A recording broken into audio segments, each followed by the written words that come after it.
Hey everybody, it's Master Gallengeist here, bringing you my review for Fantastic Four Issue 19, 2022.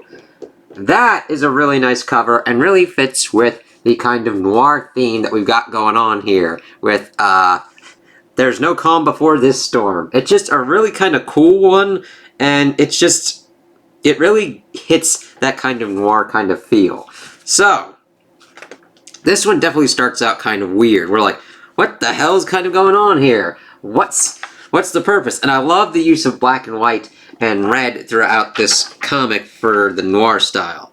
She came in trouble all 5 feet 6 inches of it. Even her name was a warning that things were about to get real bad for me real quick. Storm. I knew her reputation, of course. Folks take one look at her and want to either be her or have her. Sometimes both. And brother, she knew it. Word was, just one look at her was all it took. The Perfect Storm, Detective Alicia Masters. It's like, okay, let's kind of see what's going on here. Too bad for her that I'm blind. Ms. Masters, please, I need your help. It's my boyfriend, Reed Richards, the egghead down at ESU. The handsome, brilliant, accomplished professor. Yes, he's missing. It's like, okay. And then, of course, Alicia's like, I've heard of him. And that word is the professor's the first even stood a chance to get Susie to settle down. It didn't seem like him to pull a vanishing act, and she's like, alright, tell me what's kind of going on. And then she brings up that, like, some G-men had seen him that morning, they had wanted a weapon, and, like, some rough types had tried to take over the city. He used an invention of his to send those goons 6 months back in time to the other end of Earth's orbit. Of course, that's linking up with what we knew from our other versions of what's going on. It's like, how's this working out? Of course, Alicia's like, alright, bull. And then, of course, that he's an inventor. He could write a thesis just on what he mumbles in his sleep. One shot was all it took. He saved us all then and there. But, of course, from Uncle Shield, eventually got in wind because they showed up wanting to know why he'd invented a way to kill people with time itself. And here, Reed tell it, they weren't the type to take no for an answer. And then, of course, she's talking about how Reed had destroyed it instead of actually giving it up to them. Let's see. And then we get to today. He's not picking up the calls. She's worried. She's disappeared before for very fun weeks at a time, but Reed's not like that. And that, I can't really, I know I can't pay your usual fee on an archaeologist's salary, but could you find it in your heart to help me anyway? Miss Masters, I have nowhere else to turn. And, of course, she decides to go out with her dog in tow and to help her out. And of course, they kind of want to take a look at his lab first. And that's where we get Ben popping up. Still married to Alicia and having their kids and everything. But like he's looking around to kind of see what's kind of going on. And Alicia then starts kind of going into her kind of thing and how Ben kind of helps her. Investigating is about taking the scene as it is and then carving off anything irrelevant. I met Ben when he answered my help wanted ad. Any group can describe what he sees, but old bashful Blue Eyes here has an uncanny ability to cut through the baloney and see the simple truth of things. He tells me what I want to know, and he's never lied to me. One of the reasons I married the lug. It's like, that actually makes them pretty good partners here in this kind of scenario. And then, of course, bringing up that they've got 2 kids, Joe and Nikki, that they're alright with how the world kind of is. And then, of course, since Ben's not really finding much, she asks Storm if there's anything that's kind of like out of the ordinary. She says it looks like it always does. Either that means that Reed left on his own, whoever took him knew what they were doing. And then, of course, they start going for other kind of leads, running into Maria Hill to kind of figure out what's kind of going on. And she's like, I kind of want to know where Reed is as well. It's like, if they didn't do it, who took him? Susie's clean, and then of course her brother is into some shady kind of stuff, i.e. him, he's a grease monkey, a real hothead type, the kind of guy who loves running his mouth almost as much as he loves working on engines, and he's broke. And of course they kind of find him squatting in an abandoned building, and he's like, fuck off! And of course Alicia kind of waits and sees that he calls someone to kind of let him know, it's me, someone was here, some detective. How should I know? Point is, if she's come to my place, it means she's getting close to you. It's like, ooh, what's kind of going on here? And then it's funny, because we then see Alicia go to frickin' Namer, this one got Ben to drop her off at King Mackenzie's. And I'm like, oh, it's really kind of weird seeing the difference in the appearance. And I like that he's got blue instead of the red that we've been kind of seeing. And of course, at first he's like, you can't make demands of me. I'd owe you one. You'd owe me 1,000, and I don't see how you'd ever be able to repay me. And then, of course, she brings up Reed's name, and he's like, all right, fine. If it's for Susie, I ought to be able to come up with something. Then let's see here. And that the call that Johnny put forward went to the Deviant's realm, Harvey Elder's place, and that Alicia knows him. So she decides to go there and be like, all right, let's see kind of what's going on here. And that's, I believe, Mole Man? And that evidently they've got history. And that he's like, why would I kidnap him? I'm like, the smart money's on kidnapping the kid and making the prof pay to get him back. At least Reed's got the Mazuma money. And I really do like the dialogue that they've gotten here. It really does fit within the time period without coming across as just too kind of nutty-doo-dah. And then going into that he like rented out this kind of suite to some like this basement suite sometimes to people that don't want regular attention. He's just like, can you tell me anything? Not really. Before Johnny pretty much comes and, like, kidnaps her. Try to disguise his voice and everything, and he's like, I'm sorry. This dude will find, he'll kill me. Telling him that he should off himself and get all the unpleasantness over with. And they decide to pretty much fake his own death. It's like, oh, okay.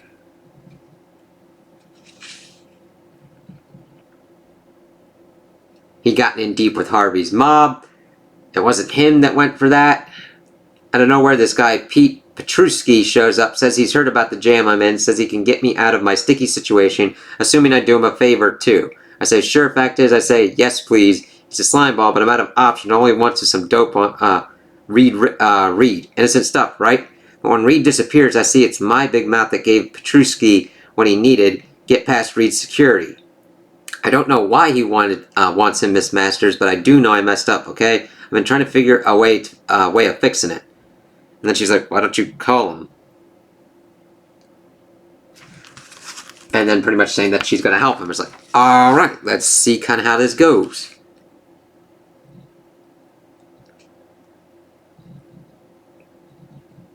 And then they pretty much find themselves in this building, and we find that Reed is the Reed that we are normally used to, stuck in like some kind of container. Alicia, Ben, old friends, you've got to help me. Trapster got a hold of a cosmic cube, and Trapster, cosmic what? It's like, cosmic cube. That makes sense. Professor Richard, we don't know who any of these people are. Please, there's no time.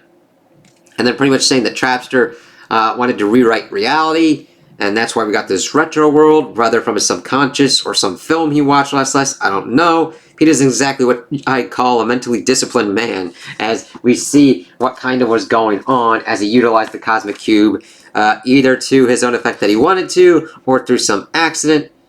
He couldn't stop it. Sue put up force fields to protect us against being changed, but even they soon fell to the might of the cosmic cube. She was last of her strength to save me, but even that force field has been weakening since then. I estimate it's going to fail in mere seconds. And pretty much tells them to try and find the cube because it's around here, but then he blasts out of the container, and he then becomes the retro noir kind of Richards as well. Before we see Trapster hop in, we're like, weird thing is, the only kind of weird inconsistency I've got here is he comes in with a revolver, and they talk about sliding home another magazine, and it's kind of like, he's throwing lead. I hear 6 shots. 8. Professor gasps, and the man I love cries out in pain. Someone's blood splashes hot onto my face, hard enough that I know it's arterial. And then I feel a cube as Petruski reloads. Let me see here. If the professor is right, then doing what he wants me to will mean the end of me, of everyone I know. But I also know that between my husband and the prof, someone's making a heavy, wet gurgle, the kind of noise you only ever make once. And someone else isn't making any noise at all.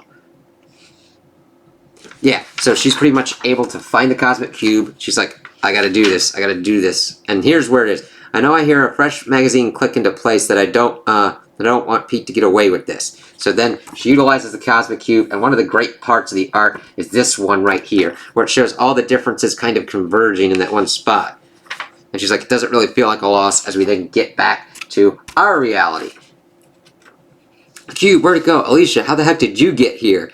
And what are you doing with that cube, Ben? I actually have no idea. Damn you, Richards. Hey, come on, Richards, this was a team effort, bud. Well, I'm just glad you're safe, Sweet Pea. Yeah, I'm fine. Where are we? Trapster's lair. Guy found himself a missing cosmic cube and was about to use it to change the world. Apparently, it just summoned you instead. We'll need to get this cube back into S.H.I.E.L.D. custody as soon as possible. And you, Pete, are going back to the penitentiary you escaped from. But it's not fair. I had it. The cube. It was in my hands. I was going to fix everything. It was going to fix everything. So, strange.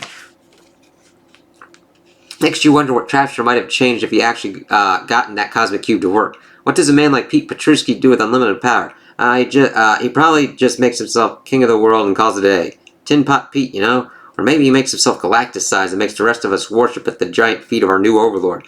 It's slightly alarming, Jonathan, how quickly you came up with that oddly specific scenario. No, it isn't. No, it's not.